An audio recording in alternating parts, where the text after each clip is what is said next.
A fisherman is now being honored after saving a woman's life on Lake Lanier. Our Kaitlyn Ross joins us now in the 11 Live Plus streaming center with that story. He's getting an award now, Kaitlyn, and a pretty big deal. Not as big as saving someone's life, but it's nice to get recognized, too. For sure. This is a really rare civilian commendation. The U.S. Coast Guard says they very rarely give these awards out, but what Marvin did was so special. They really wanted to honor it. I've always loved fishing, even growing up. Being out on the water is how Marvin Winston resets. There's just something about the water that's just so calming. It's quiet, it's steady. I've spent hours out here fishing. And it's something he shares with others every time he hits record. GoPro mounted on the front, and then I have one GoPro mounted in the rear. So I've had my YouTube fishing channel probably about 5 years. Look at that. Oh my goodness. I enjoy bringing folks along to watch my adventures. His channel is full of those peaceful moments. Nice little 2-pounder, just as that sun is coming up across the top of them trees. But on February 19th, that stillness didn't last long. I always make the decision to go right underneath the bridge here. Something was calling me to the opposite side, just over here. That instinct put him in just the right spot to hear something no one else did. It wasn't long after I got towards the shore that I heard this faint call for help. Across the water, through all that quiet, Is that somebody on the ground? a voice calling for help. I went to shore, got out of my kayak, and as I approached, I can hear a woman who was crying. Hello?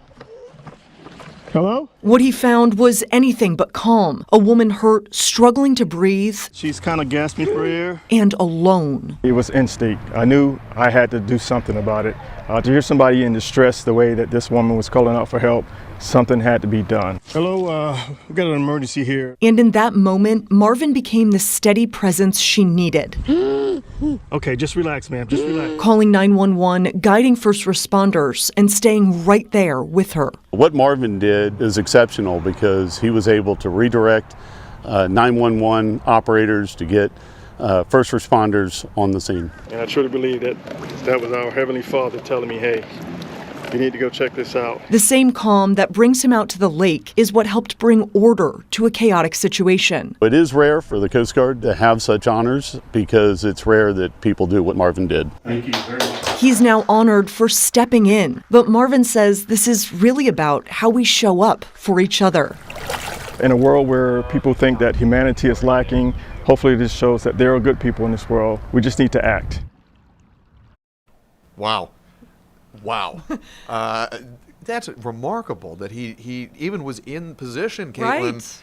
to be able to jump in and help. That woman was all alone over there. She was really by herself, and if you saw that one really wide shot, Lake Lanier is really wide at that point, and Marvin is never over on this side of the boat ramp. He said it's almost as if he just felt called to be somewhere else that day.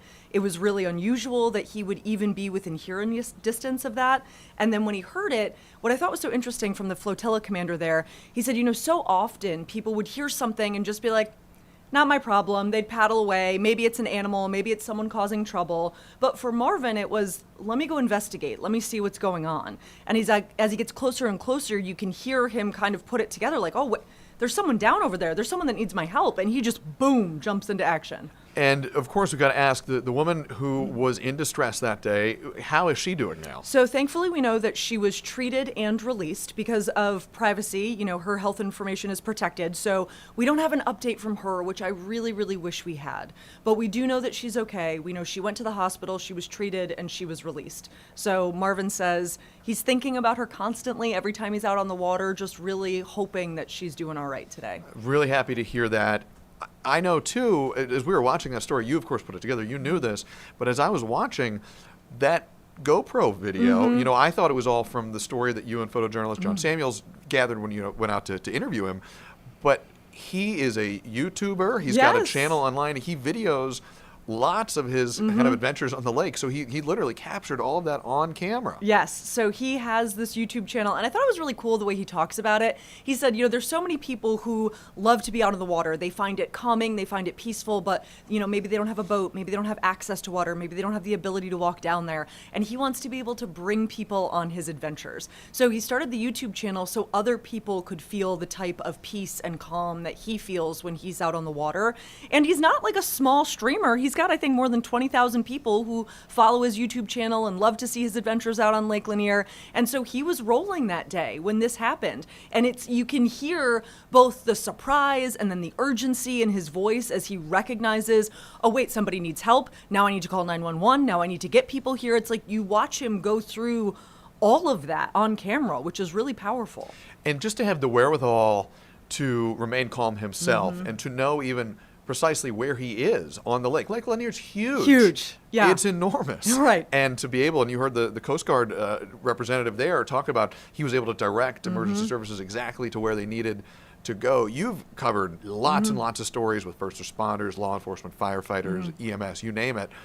And they always talk about, even for trained professionals, how much you've got to have your mind switched on every time to be able to react like that. Does he have any background in this kind of first responder He work? doesn't, which is amazing, but he said it just like clicked into place. He was like, it's go time. Like it's time to go to work. He knew that he had to be clear, be calm, be very reassuring to the woman. And what I thought was interesting, we didn't play too much of the video. We really wanted to respect her privacy.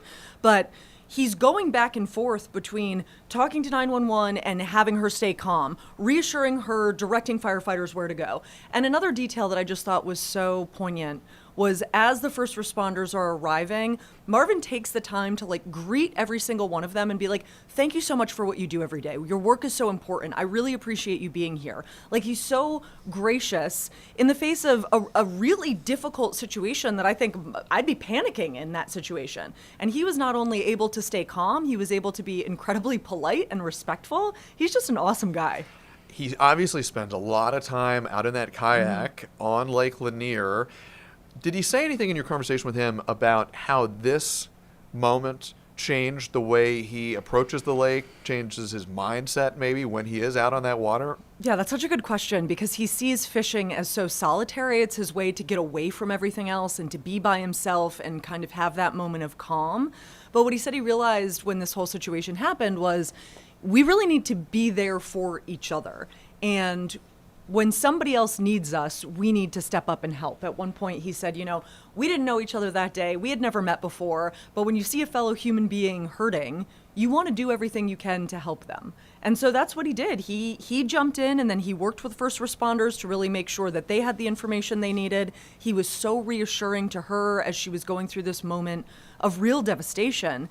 And then there's another part in the video where he's actually talking to people who were in the area, like near the boat ramp, and they didn't know she was down there. It was like she was kind of under an overhang and you wouldn't have been able to see her from the land. You really could only see her from the water. And so it's truly incredible that he was where he was that day to be able to see it.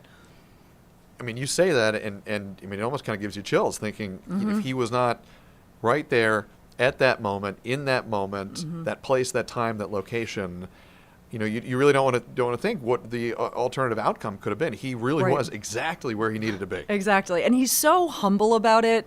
He doesn't want to be recognized as a hero. He wants people to take away from this story that we all need to be there for each other. We all need to step up for each other and show that kindness and compassion. And just as a behind the scenes as a journalist, we're looking for stories all the time. You're kind of always scanning what's interesting, what are people going to respond to.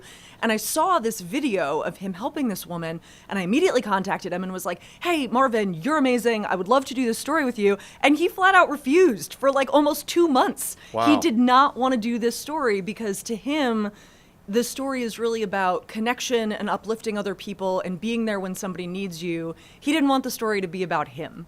But what he did was remarkable. And that's why he got that honor from the Coast Guard, because what he did was remarkable. And if there is anyone in Atlanta or in Georgia or in the country who can tell that story the right way, it is you, Kaitlyn Ross. Thank you, as always, for another really remarkable story. Thank you so much. I really appreciate you having me on.